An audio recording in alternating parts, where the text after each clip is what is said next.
Tino Casal, el príncipe del glam y el monarca absoluto de la vanguardia española, fue realmente el genio empoderado que todos admiraban o simplemente un hombre roto que se escondía tras capas de maquillaje para no gritar de dolor? Hoy vamos a desvelar por qué este ícono, que pasó de la pobreza extrema en las minas asturianas a las sábanas de seda de los hoteles más caros de Londres, terminó convertido en un ermitaño paranoico que desconfiaba hasta de sus amistades íntimas y compañeros de alcoba.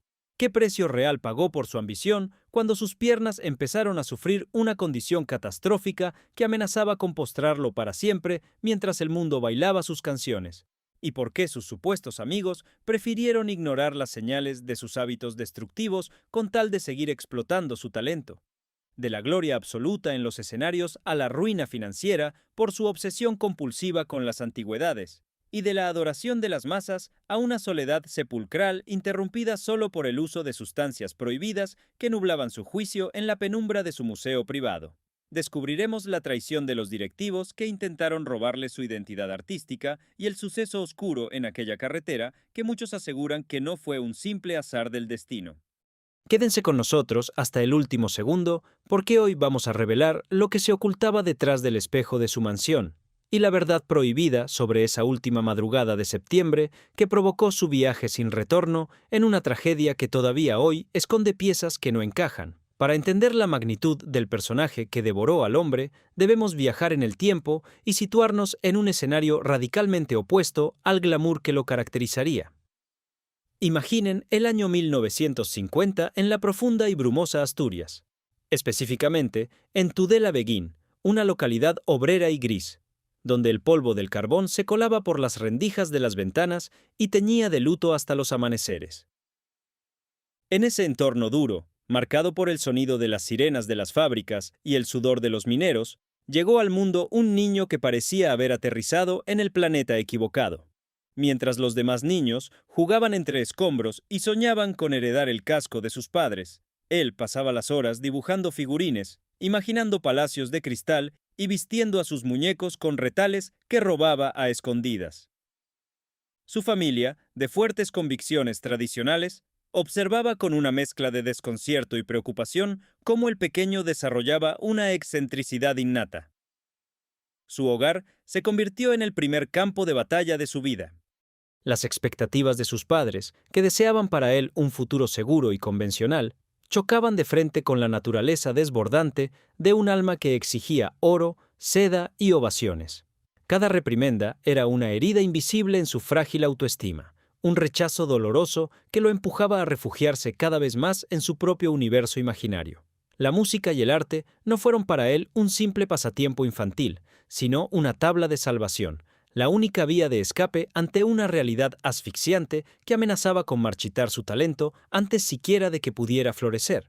Pero las paredes de aquel pequeño pueblo asturiano pronto se revelarían como una prisión demasiado estrecha para un pájaro de plumaje tan exótico, y la necesidad de volar se convertiría en una obsesión incontrolable. La adolescencia trajo consigo los primeros aleteos desesperados por escapar de la mediocridad impuesta. Con el arrojo de la juventud, se lanzó a los escenarios locales, formando parte de agrupaciones como los Zafiros Negros.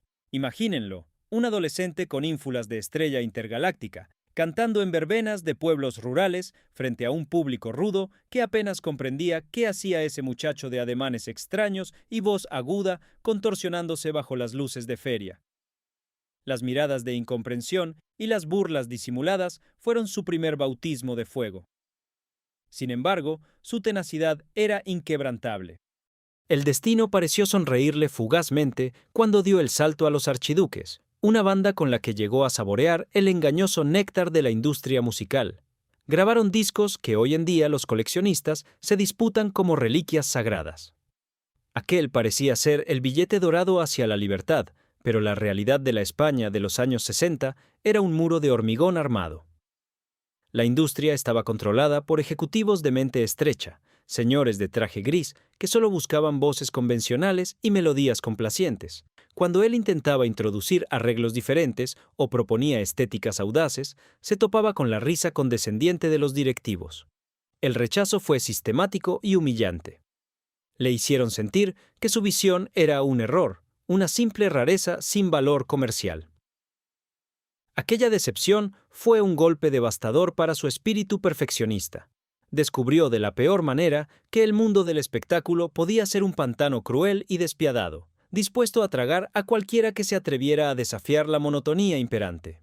La frustración amenazaba con ahogarlo, y comprendió que si se quedaba en aquel ambiente tóxico, su llama se extinguiría para siempre en medio del anonimato.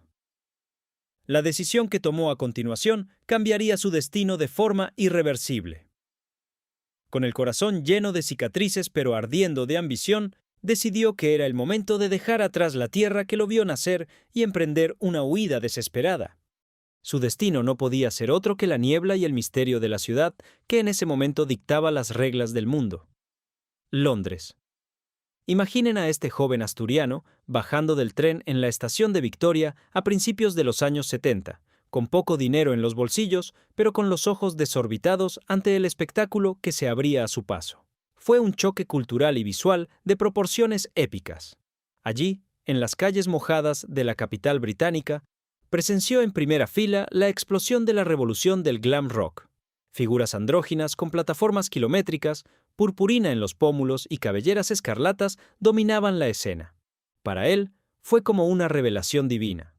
De repente, sintió que le daban permiso para ser él mismo, que su rareza no era un defecto, sino un superpoder que debía potenciar. Pero la vida en Londres no fue un cuento de hadas de la noche a la mañana. Atrás quedaron las comodidades del hogar para dar paso a la cruda supervivencia. Habitaba en pensiones gélidas donde el frío se colaba por los huesos, realizando trabajos esporádicos y mal pagados, y pasando hambre durante días enteros. Y aquí reside uno de los secretos más fascinantes de su carácter. Cada libra esterlina que lograba ahorrar, cada moneda conseguida con sudor y lágrimas, no la destinaba a comer mejor o a encender la calefacción. No. Lo sacrificaba todo para perderse en los mercadillos de la ciudad, comprando abrigos extravagantes, botas imposibles y prendas de terciopelo que se convertirían en su verdadero alimento espiritual. Estaba forjando su armadura, construyendo pieza a pieza el personaje majestuoso que dominaría las portadas años más tarde. Pero esta inmersión en la cuna de la modernidad tenía fecha de caducidad, y el destino le preparaba un regreso a casa que pondría a prueba toda su resistencia mental, enfrentándolo de nuevo a los fantasmas de un rechazo mucho más violento. El retorno del hijo pródigo a su tierra natal no tuvo alfombras rojas ni multitudes aclamando su nombre. Volvió a una España que todavía respiraba en blanco y negro, un país regido por normas sociales estrictas y un conservadurismo asfixiante. Pasear por las calles de Madrid con la estética audaz que había absorbido en Londres era un acto de valentía temeraria. Los abrigos de leopardo, las gafas oscuras en interiores y las plataformas provocaban murmullos venenosos a sus espaldas, señalamientos descarados y un escándalo social que lo marginaba automáticamente de los círculos convencionales de la buena sociedad. A pesar del desprecio evidente, necesitaba desesperadamente hacerse un hueco en el panorama musical, lo que lo llevó a iniciar un auténtico vía crucis por los festivales de la canción de la época. Imaginen la humillación interna.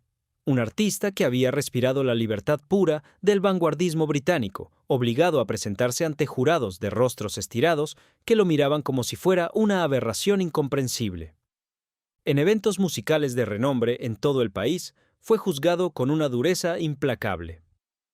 Los críticos, totalmente incapaces de comprender su propuesta estética y sonora, lo despedazaron en las reseñas de los periódicos, ridiculizando su esfuerzo escénico y cerrándole de un portazo las puertas de las grandes productoras. Fue una etapa de profunda oscuridad anímica. La industria le daba la espalda con total desdén, y los demonios personales de la inseguridad comenzaron a susurrarle al oído, haciéndole dudar de la validez de su propio talento. Hubo noches eternas de angustia en la penumbra de su habitación, momentos críticos en los que estuvo a punto de rendirse, tirar la toalla y aceptar la derrota definitiva. Para no perder la cordura en medio de aquel rechazo sistemático y doloroso, tuvo que refugiar su mente torturada en la pintura y la escultura, encerrándose en su estudio durante semanas enteras sin apenas ver la luz del sol. Sin embargo, en el instante de mayor desesperación opresiva, los hilos del destino comenzaron a tejer un encuentro fortuito en las sombras, una conexión inesperada con alguien que finalmente sería capaz de descifrar el complejo código de su genialidad, abriendo la puerta a una alianza que desataría una tormenta sin precedentes. Ese faro salvador, en medio de la tempestad, llegó bajo la forma de una asociación legendaria que alteraría el curso de los acontecimientos para siempre. Fue el encuentro crucial con un productor visionario que, a diferencia de los ejecutivos rancios y miopes de la época, poseía el oído entrenado y la mente lo suficientemente abierta para percibir el diamante incalculable que se escondía bajo tantas capas de extravagancia defensiva. Cuando por fin entraron juntos al estudio de grabación, la tensión creativa se podía cortar con un cuchillo afilado. Nuestro protagonista no era, ni de lejos, un artista fácil de complacer. Estaba poseído por un perfeccionismo casi patológico que lo consumía por dentro. Las sesiones se prolongaban hasta altas horas de la madrugada, sumiendo a los músicos de sesión en un agotamiento absoluto y al borde de la desesperación. Podía exigir repetir una simple línea vocal 50 veces consecutivas hasta que la inflexión de su voz alcanzara el matiz exacto que resonaba en su febril cabeza.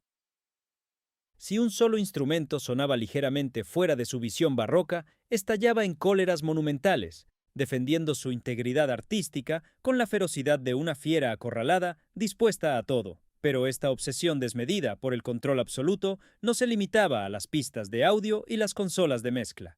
Mientras los técnicos caían rendidos por el sueño, él pasaba las noches en vela diseñando meticulosamente cada milímetro de su propia imagen. Con agujas que le pinchaban los dedos, pesados hilos de oro y retazos de telas brillantes que atesoraba como oro en paño, cosía a mano cada detalle de su ropaje. Aquellas prendas maravillosas no eran simple vestuario, eran una auténtica armadura psicológica. Creaba hombreras exageradas, collares recargados y sombreros desafiantes para proteger su alma frágil del escrutinio y la malicia del público. Se estaba construyendo a sí mismo como un ser inalcanzable, preparando el terreno exacto para el momento en que la sociedad, por fin, estuviera lista para postrarse a sus pies.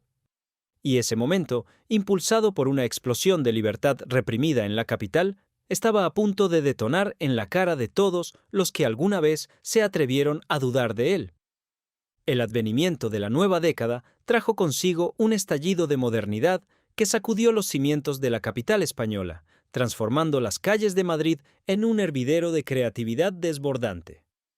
Aquello que apenas unos años atrás era motivo de escarnio público y censura, de repente se convirtió en el objeto del deseo de toda una generación sedienta de libertad.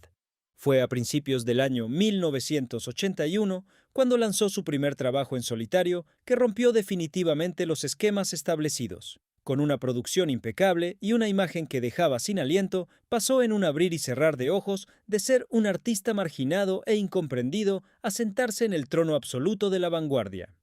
Su figura espigada, envuelta en abrigos de pieles exóticas y peinados imposibles, se erigió como el faro que guiaba a la juventud más atrevida del país. Pero detrás de esa fachada de divinidad pop se escondía una faceta que muy pocos conocían: la de un mecenas generoso y desprendido. Mientras la prensa aplaudía su genialidad excéntrica, él financiaba en la sombra a pintores sin recursos, compraba guitarras a músicos callejeros y patrocinaba los primeros pasos de cineastas y fotógrafos que más tarde harían historia. Su apartamento se convirtió en un refugio para los corazones descarriados del arte, demostrando que bajo aquella coraza de altivez latía una bondad infinita.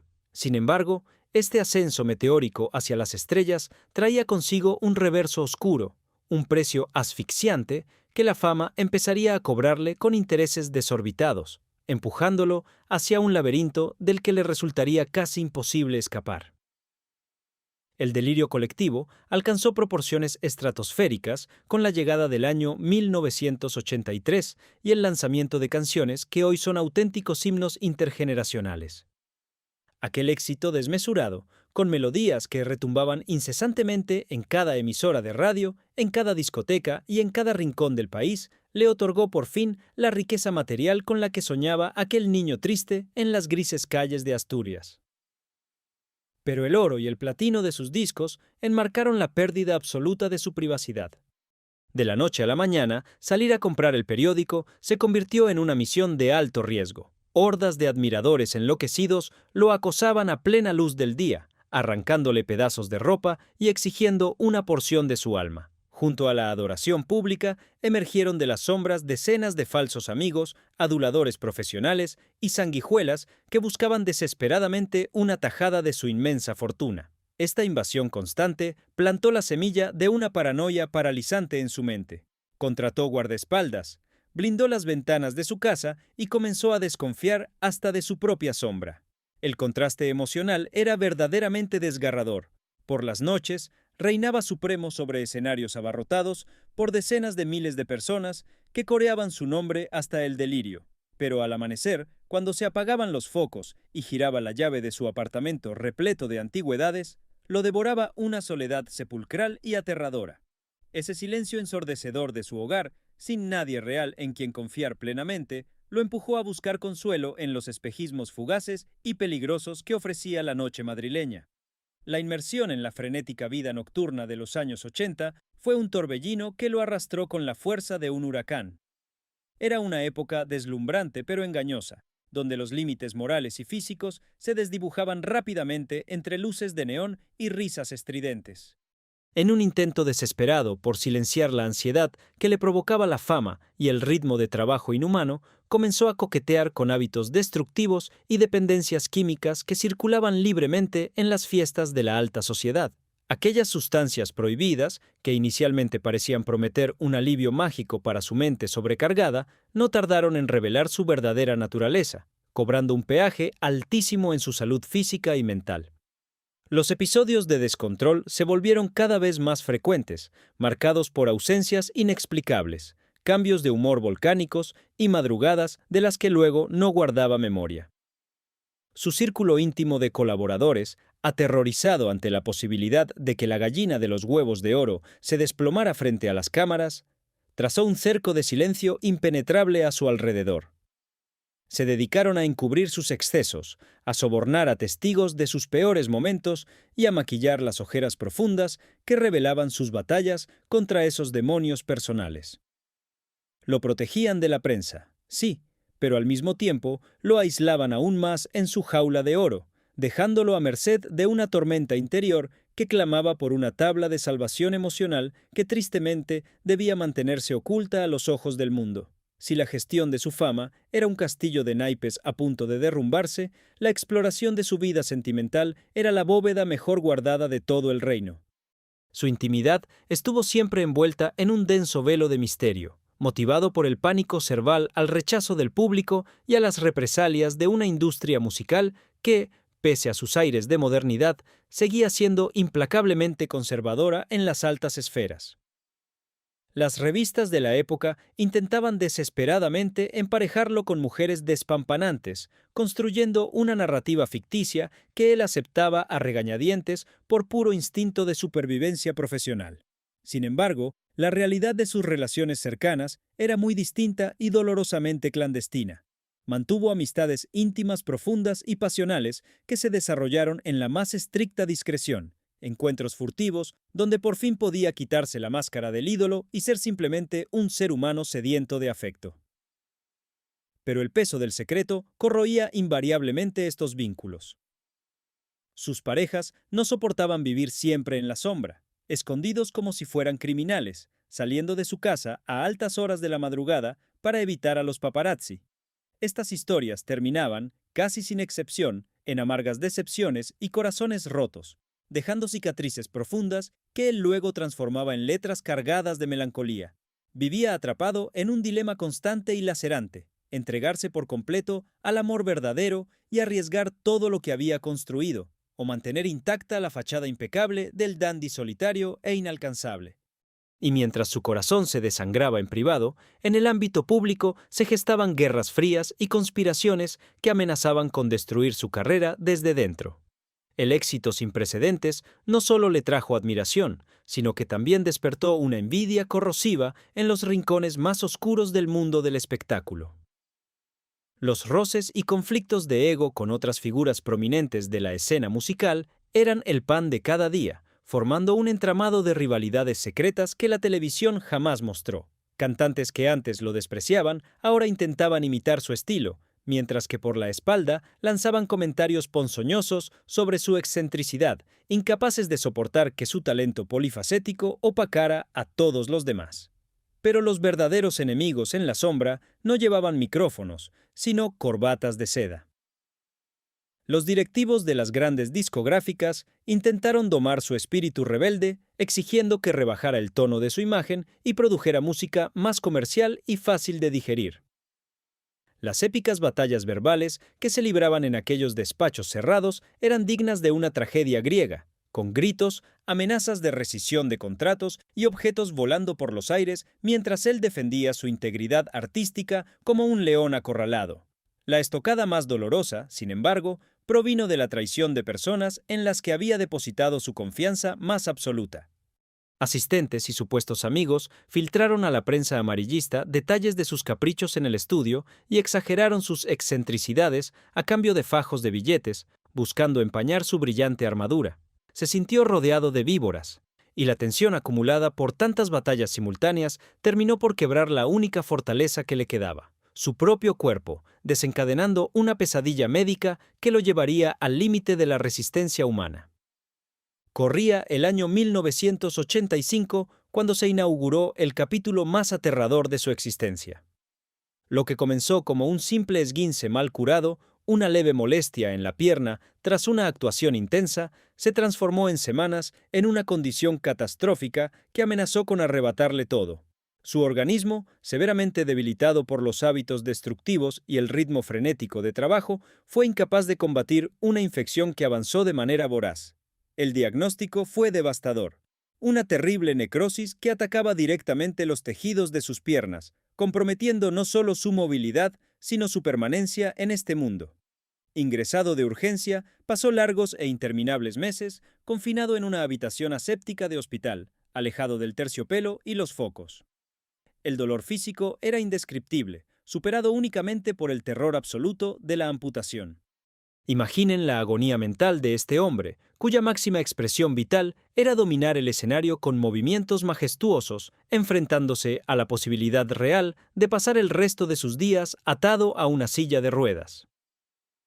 Los médicos luchaban contrarreloj realizando dolorosas intervenciones mientras las revistas especulaban cruelmente sobre el final definitivo de su carrera. En esa cama de hospital, demacrado y al borde del abismo, vio desmoronarse el imperio que tanto le había costado construir, cuestionándose si todo el sufrimiento, las traiciones y los secretos habían valido la pena. Pero cuando todo parecía perdido y la industria se preparaba para redactar su obituario artístico, una fuerza sobrenatural comenzó a gestarse en lo más profundo de su ser roto, preparando un retorno que dejaría al mundo entero sin palabras.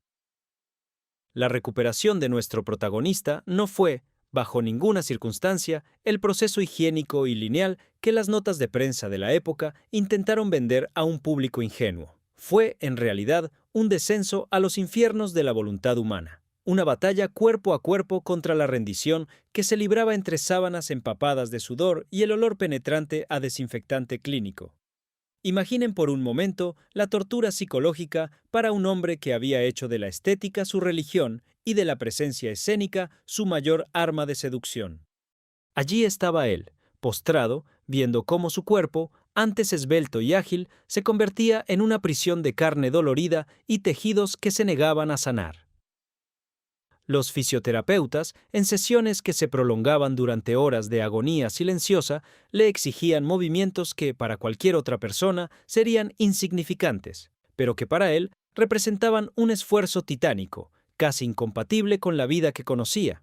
Sin embargo, en lugar de hundirse en la autocompasión, algo en su interior, quizás ese orgullo asturiano forjado entre las minas y el hollín de su infancia, se activó con una furia renovada. Decidió que si iba a regresar, no lo haría como un hombre roto, sino como una deidad herida pero majestuosa. Fue en ese periodo de reclusión forzada donde nació uno de sus símbolos más icónicos, el bastón. Pero no se equivoquen, aquello no era un simple apoyo ortopédico para facilitar su deambular. Fiel a su naturaleza barroca, transformó su debilidad en una declaración de principios. Encargó piezas con empuñaduras de plata labrada, incrustaciones de piedras semipreciosas y maderas nobles, convirtiendo el instrumento de su convalecencia en un cetro real. Cuando finalmente volvió a aparecer ante las cámaras, apoyado en ese bastón que manejaba con la elegancia de un esgrimista veneciano, el país entero contuvo el aliento. No caminaba, desfilaba. No pedía compasión, exigía pleitesía. Había logrado lo imposible: convertir una desgracia física en el accesorio de moda más deseado de la temporada 1987. Pero tras esa imagen de ave fénix, resurgiendo de sus cenizas, el dolor crónico se convirtió en su compañero de alcoba más fiel, una sombra que nunca lo abandonaba y que solo lograba acallar mediante una entrega absoluta, casi mística, a su siguiente proyecto musical, el cual debía ser, por decreto propio, el más grande que jamás se hubiera concebido en suelo español.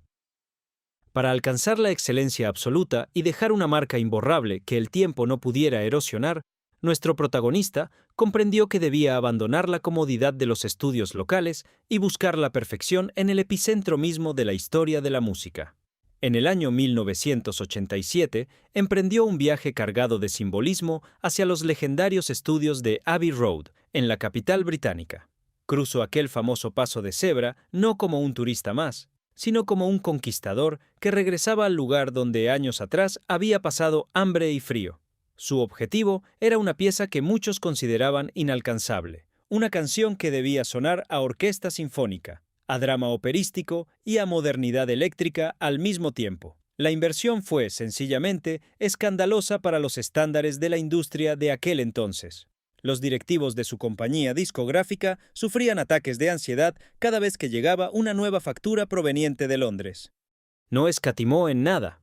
Alquiló una orquesta sinfónica compuesta por 90 músicos de élite, coros que parecían descender directamente del cielo y los ingenieros de sonido más reputados del mundo. Su obsesión por el detalle alcanzó niveles que rozaban la locura. Se cuenta que pasaba días enteros ajustando el volumen de un solo platillo o la reverberación de una nota de violín, buscando lo que él llamaba el muro de sonido absoluto. Durante aquellas sesiones maratónicas, su salud seguía siendo frágil, pero la adrenalina de la creación lo mantenía en pie. Cuando finalmente la obra estuvo terminada, el resultado fue un terremoto cultural. Aquella composición, con su inicio grandilocuente y su desarrollo épico, no era una simple canción para bailar en las discotecas. Era un testamento sonoro. El impacto social fue inmediato. Desde las peluquerías de barrio hasta las salas de juntas de los grandes bancos, todo el mundo hablaba de la magnitud de su voz y de la audacia de su propuesta. Se había convertido en el puente entre la música clásica y el pop más vanguardista, demostrando que un artista español podía mirar de tú a las grandes estrellas internacionales. Sin embargo, este éxito estratosférico solo sirvió para aumentar su aislamiento, pues sentía que después de tocar el cielo con las manos, cualquier otro paso que diera sería un descenso inevitable hacia la mediocridad. Con el éxito mundial llamando a su puerta y la crítica rendida a sus pies, nuestro protagonista decidió retirarse voluntariamente tras los muros de su propia creación, una prisión de oro y terciopelo que él mismo diseñó para protegerse de un mundo que empezaba a resultarle ajeno. Su apartamento madrileño dejó de ser una vivienda para convertirse en un museo barroco, un mausoleo de la belleza donde cada rincón estaba saturado de antigüedades, espejos con marcos dorados, esculturas religiosas de siglos pasados y telas preciosas que bloqueaban la entrada de la luz natural. Se transformó en un ermitaño del glamour, un hombre que pasaba las madrugadas en vela, rodeado de sus objetos de arte, manteniendo conversaciones silenciosas con sus propios demonios mientras el resto de la ciudad dormía. Esta obsesión compulsiva por el coleccionismo era, en realidad, un mecanismo de defensa psicológico.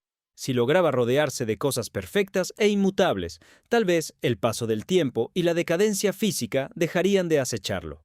Su círculo social se redujo drásticamente, limitándose a un puñado de leales que juraron guardar sus secretos más profundos. En este encierro voluntario, su perfeccionismo se volvió destructivo. Podía pasar meses enteros bloqueado, incapaz de escribir una sola frase que estuviera a la altura de su pasado, aterrado ante la idea de convertirse en una caricatura de sí mismo o, peor aún, en una reliquia olvidada por las nuevas generaciones.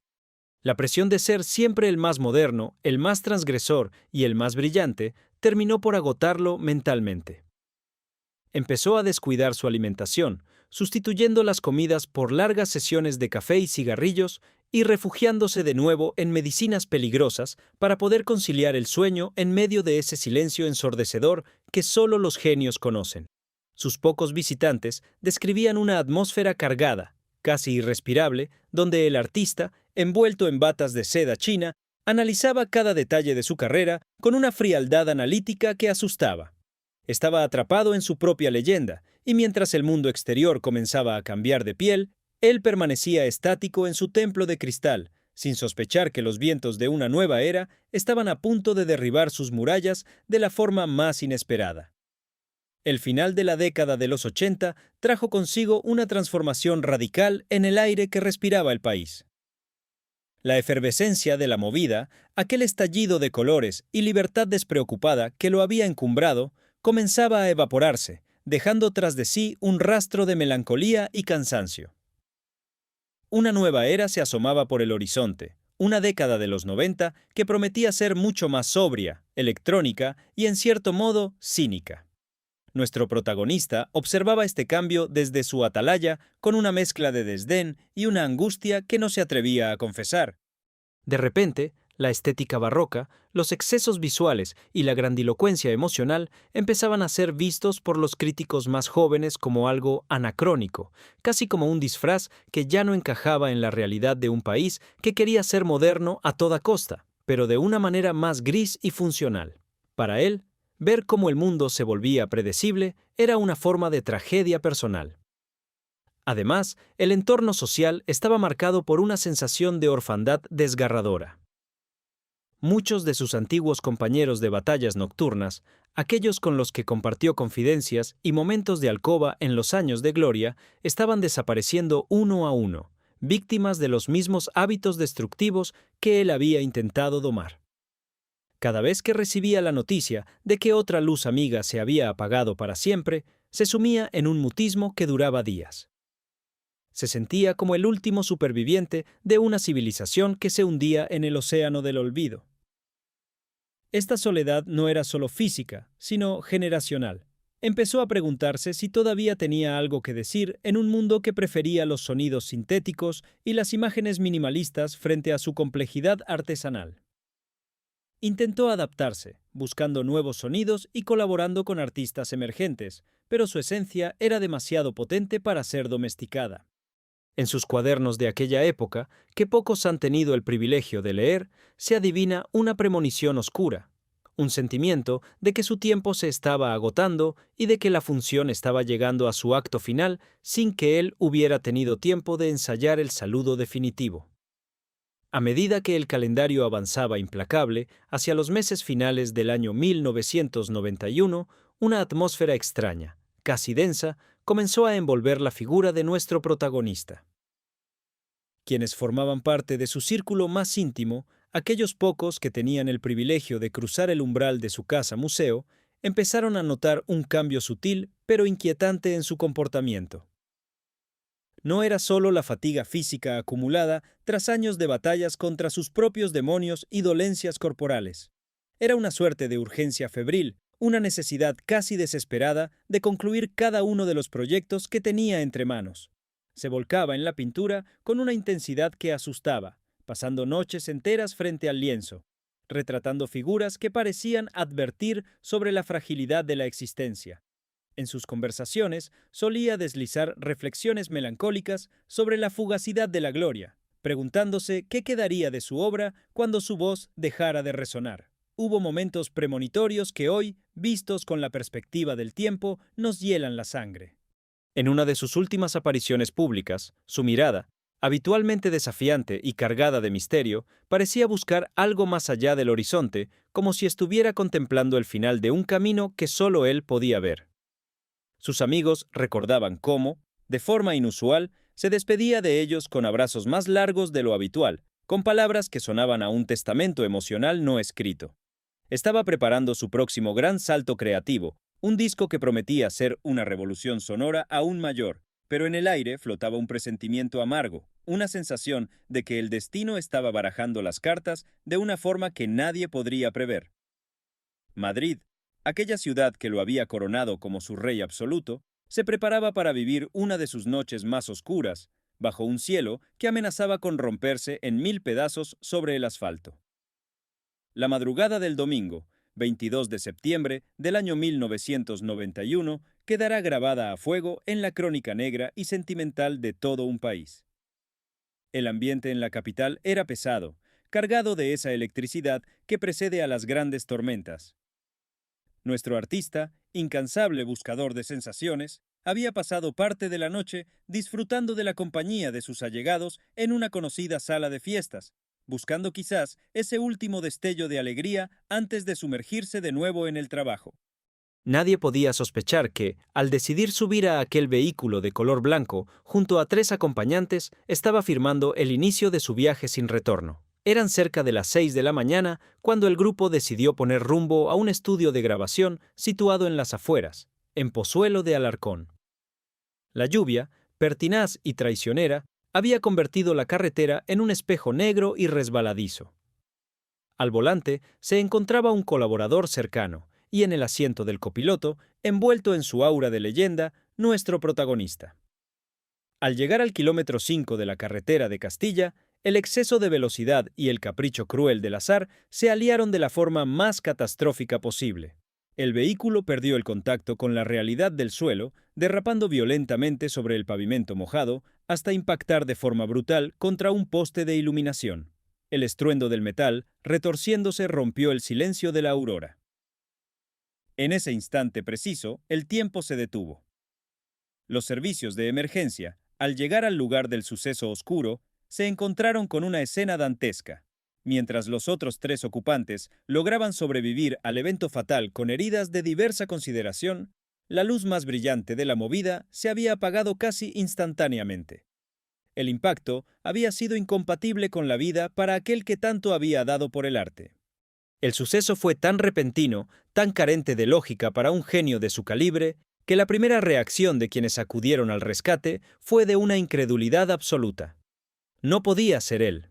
El destino no podía ser tan cínico de apagar la voz de una generación contra un frío poste de hierro en una carretera solitaria. La noticia del final trágico de la estrella se propagó por todo el territorio nacional con la velocidad de un rayo, cortando la respiración de millones de españoles que desayunaban con los boletines de radio aquella mañana dominical. La conmoción fue total, una herida abierta en el corazón de la cultura que nadie sabía cómo empezar a sanar. Las emisoras de televisión interrumpieron su programación habitual para mostrar las imágenes estremecedoras del vehículo destrozado, una masa de hierros que contrastaba cruelmente con la imagen de sofisticación y belleza que él siempre había proyectado. El país entero entró en un estado de negación colectiva. Parecía imposible que aquel ser que parecía eterno, aquel dandy que había sobrevivido a necrosis, rechazos y soledades, hubiera encontrado su desenlace de una manera tan mundana y violenta. En Asturias, su tierra natal, el luto se sintió como una losa de carbón sobre el pecho de sus paisanos.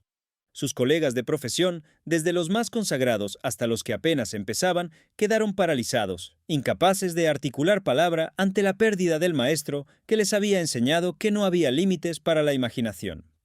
Los teléfonos no paraban de sonar en las redacciones de los periódicos, buscando detalles, buscando una explicación que no existía. Pronto, los corrillos de la farándula se llenaron de preguntas sin respuesta. ¿Por qué viajaban a esa hora? ¿Qué sucedió realmente en esos últimos segundos antes del evento final? Las teorías comenzaron a tejerse entre susurros, mezclando la realidad con la leyenda negra que siempre acompaña a los grandes íconos que parten de este mundo antes de tiempo. La tragedia nacional no solo se debía a la pérdida del músico, sino a la sensación de que, con él, moría definitivamente una forma de entender la libertad y la transgresión que ya no volvería a repetirse. El último adiós al genio barroco fue un despliegue de emociones que osciló entre la sobriedad más absoluta y el boato que él siempre amó. La capilla ardiente, instalada en Madrid, se convirtió en un desfile incesante de rostros desencajados por el dolor. Miles de admiradores, muchos de ellos vestidos con las estéticas que él mismo había popularizado, guardaron colas kilométricas para depositar flores, cartas y trozos de terciopelo sobre su féretro. Era una imagen poderosa. La juventud de los 90 llorando al hombre que los había liberado de la grisura del pasado. El traslado de sus restos hacia Oviedo fue una procesión marcada por el silencio respetuoso de los pueblos que veía pasar. Ya en su Asturias del alma, el contraste final fue desgarrador. Aquel artista que había conquistado los escenarios más lujosos del mundo regresaba a la tierra de la que una vez huyó para ser despedido en una ceremonia donde el incienso y el sonido de las gaitas se mezclaban con el llanto desconsolado de su familia. Hubo presencias notables, compañeros de escenario que no podían ocultar su devastación, pero también se notaron ausencias que levantaron ampollas entre los más cercanos al artista. Amigos de conveniencia que, una vez que la luz se apagó, prefirieron evitar el contacto con la cruda realidad del final. Los medios de comunicación captaron cada detalle del sepelio, desde el brillo de las lágrimas en los ojos de sus colaboradores más leales hasta la corona de flores enviada por los más altos estamentos de la cultura. Fue una despedida a la altura de un faraón, un cierre de telón definitivo que dejó una sensación de vacío instantáneo e irreparable. En ese momento, mientras el ataúd descendía hacia la paz eterna, España comprendió que no solo enterraba a un cantante, sino que cerraba definitivamente la puerta a una de las épocas más vibrantes y peligrosas de su historia reciente. Apenas el eco de las oraciones fúnebres se desvaneció, comenzó una batalla subterránea y amarga por lo que la prensa denominó el botín del faraón. Nuestro protagonista, en su obsesión por la belleza, había acumulado una fortuna incalculable, no solo en términos económicos, sino en objetos de arte, antigüedades y una colección de vestuario que era, en sí misma, una crónica de la moda del siglo XX. Al no haber dejado un testamento claramente definido para algunas de sus posesiones más personales, se desató una disputa feroz por su legado. Por un lado, su familia directa buscaba preservar la memoria del hombre que fue antes de la fama. Por otro, colaboradores y supuestos amigos reclamaban derechos sobre obras inacabadas, grabaciones inéditas y objetos que, según ellos, el artista les había prometido en vida. Fue un espectáculo triste ver cómo personas que se habían sentado a su mesa durante años ahora se enfrentaban en despachos de abogados por la propiedad de un cuadro o una joya. La industria discográfica, fiel a su naturaleza depredadora, no tardó en intentar capitalizar la tragedia, lanzando recopilatorios y buscando en los archivos cualquier descarte de grabación para seguir alimentando la maquinaria de ventas. Se habló de maquetas perdidas que contenían el futuro de la música española, de diarios personales donde el artista habría confesado sus miedos más profundos y de una supuesta fortuna oculta en cuentas en el extranjero que nunca llegó a confirmarse. Esta rapiña sobre sus restos materiales manchó momentáneamente la pureza de su recuerdo, demostrando que, incluso después de que un genio parte de este mundo, los buitres del escándalo siempre están al acecho para sacar provecho de las sombras que quedan atrás. Su círculo más leal tuvo que librar una lucha titánica para proteger su imagen de los intentos de convertir su vida privada en una mercancía barata para el consumo de las masas hambrientas de morbo. Con el paso de los meses, el hueco dejado por su ausencia empezó a llenarse con un fenómeno fascinante: el nacimiento de leyendas urbanas y mitos que se negaban a descansar. En los círculos más esotéricos de la capital, comenzaron a circular historias asombrosas sobre sucesos inexplicables que ocurrían en los lugares que él solía frecuentar.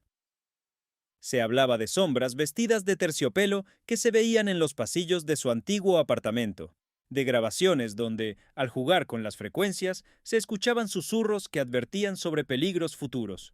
Algunos incluso aseguraban que su final trágico no había sido un simple evento fatal en la carretera, sino parte de un pacto oscuro que el artista habría sellado para alcanzar la gloria eterna, una teoría sin pies ni cabeza que solo servía para aumentar el misticismo en torno a su figura. Surgieron rumores sobre secretos de alcoba que implicaban a figuras de las más altas esferas del poder, relaciones que habrían sido el motivo real de su supuesto aislamiento en los últimos años. Se decía que él sabía demasiado, que su mirada escrutadora había captado verdades incómodas sobre la transición política y la alta sociedad que algunos preferían mantener enterradas. El misterio que él siempre cultivó con tanto esmero en vida se multiplicó exponencialmente tras su partida, elevándolo a la categoría de un mito inalcanzable, una suerte de fantasma benévolo que seguía vigilando la vanguardia desde el otro lado del espejo.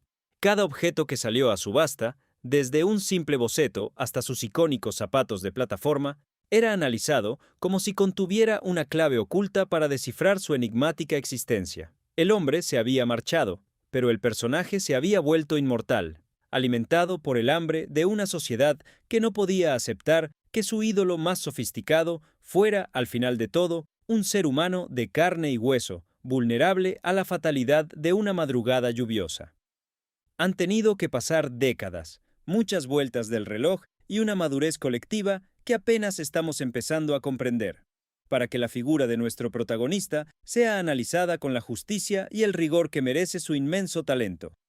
Tras aquel suceso oscuro en la carretera, hubo un tiempo de silencio, una especie de resaca cultural donde su estética fue injustamente guardada en el cajón de las cosas pasadas de moda.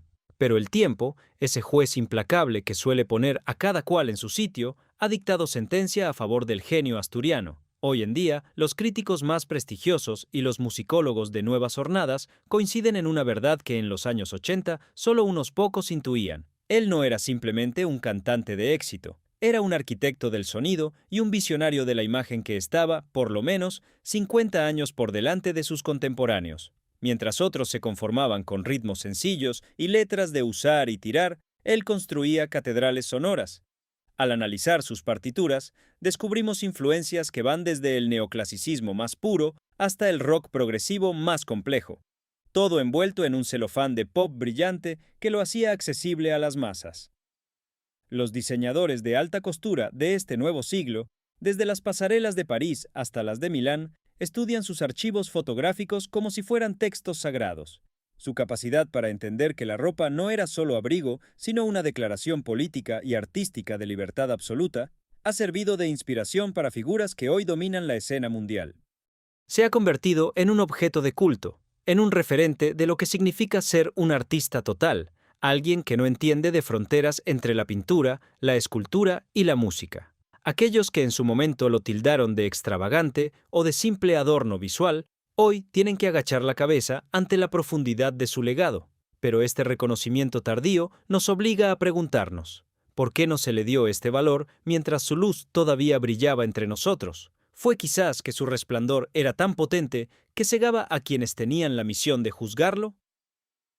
La revaluación de su obra nos ha enseñado que el arte verdadero no tiene fecha de caducidad, pero también nos ha dejado el sabor amargo de saber que él nunca llegó a escuchar estos aplausos definitivos, unos aplausos que hoy resuenan con la fuerza de una justicia poética necesaria. Para desentrañar el misterio final que rodea a este hombre, es obligatorio apartar las lentejuelas y mirar directamente a lo que quedó detrás del espejo. La psicología de nuestro protagonista era un laberinto de espejos enfrentados, un juego de luces y sombras donde el hombre de carne y hueso, José Celestino, luchaba constantemente por no ser devorado por el monstruo sagrado que él mismo había creado. Detrás de la máscara de maquillaje perfecto y las pelucas majestuosas se escondía una timidez casi patológica, una inseguridad que lo obligaba a rodearse de objetos bellos para sentirse protegido. Su casa museo no era solo un capricho de coleccionista, era una extensión de su propia mente. El fenómeno del horror vacui que dominaba su decoración, ese pánico al espacio vacío que lo llevaba a saturar cada rincón con ángeles de madera, espejos dorados y telas recargadas, era el reflejo fiel de su mundo interior. Necesitaba llenar el vacío de su soledad con la presencia silenciosa de la belleza inanimada. Los analistas del comportamiento sugieren que su obsesión por la perfección era un escudo contra el rechazo que sufrió en su infancia y juventud. Cada vez que añadía un broche de diamantes a su chaqueta o una empuñadura de plata a su bastón, estaba reforzando los muros de su fortaleza personal. Existe una dualidad desgarradora en el hecho de que el hombre que hacía bailar a todo un país fuera incapaz de encontrar la paz en la quietud de su alcoba. La presión por mantener la fachada de dandy inalcanzable le impedía mostrar sus vulnerabilidades, convirtiéndolo en un prisionero de su propia genialidad. ¿Qué sentía realmente cuando se quitaba el maquillaje frente al espejo en la madrugada? Los pocos que lo vieron en esos momentos de desnudez anímica hablan de una mirada cargada de una melancolía infinita, como si supiera que el precio de su inmortalidad artística era la renuncia a una vida sencilla y compartida. Esa lucha interna, ese desgaste del alma que intentaba sostener un personaje más grande que la vida misma, fue lo que realmente nos ocultó bajo el brillo de los focos. Al final, descubrimos que el mayor secreto de la estrella no era un escándalo de alcoba o un vicio inconfesable, sino su propia y humana fragilidad, una sensibilidad tan extrema que necesitaba 1000 capas de terciopelo para no romperse al primer contacto con la realidad. Llegamos al cierre de este relato, un viaje que nos ha llevado desde las minas oscuras de Asturias hasta los escenarios más luminosos de la historia. La trayectoria vital de nuestro protagonista es el ejemplo perfecto de una tragedia barroca, una ascensión meteórica, un reinado de esplendor absoluto y un desenlace cortado de tajo por la ironía cruel del destino. Es imposible no reflexionar sobre la fragilidad del éxito y cómo una simple madrugada de lluvia puede arrebatarle al mundo una de sus mentes más brillantes. Nos queda el eco de su voz, esa potencia barítona que todavía hoy, cuando suena en la radio, parece traernos un mensaje de una civilización más elegante y libre. Su partida de este mundo fue, en muchos sentidos, el fin de una era de inocencia y atrevimiento que difícilmente volverá a repetirse con la misma intensidad. Sin embargo, su luz no se ha apagado. Se ha transformado en una influencia constante que late en cada artista que se atreve a ser diferente, en cada joven que decide que la normalidad es una cárcel y en cada creador que busca la belleza por encima de todas las cosas. La pregunta retórica que nos queda flotando en el aire es: ¿cuánto más habría podido darnos si el azar no se hubiera cruzado en su camino aquel 22 de septiembre? Quizás su destino era precisamente ese, partir en la cúspide antes de que el paso del tiempo pudiera marchitar su imagen o que la industria terminara por domesticar su espíritu indomable. Como dato final sorprendente que pocos conocen, se dice que en el momento del suceso oscuro, entre los restos del vehículo, se encontró un pequeño boceto que el artista había dibujado apenas unas horas antes. Era el diseño de una capa que pensaba usar en su próximo concierto, una prenda que, según sus anotaciones, debía representar la victoria de la luz sobre las sombras. Una victoria que, aunque él no pudo vestir sobre el escenario, ha logrado alcanzar a través de la memoria eterna de un público que se niega a olvidarlo. Su historia nos enseña que, aunque el corazón se detenga y la luz se apague, el arte verdadero es el único viaje sin retorno que garantiza la inmortalidad. Gracias por acompañarnos en esta crónica de lujo y misterio. Sigan buscando la belleza, incluso en los rincones más oscuros, porque como él nos demostró, ahí es donde suelen esconderse los tesoros más grandes de la vida.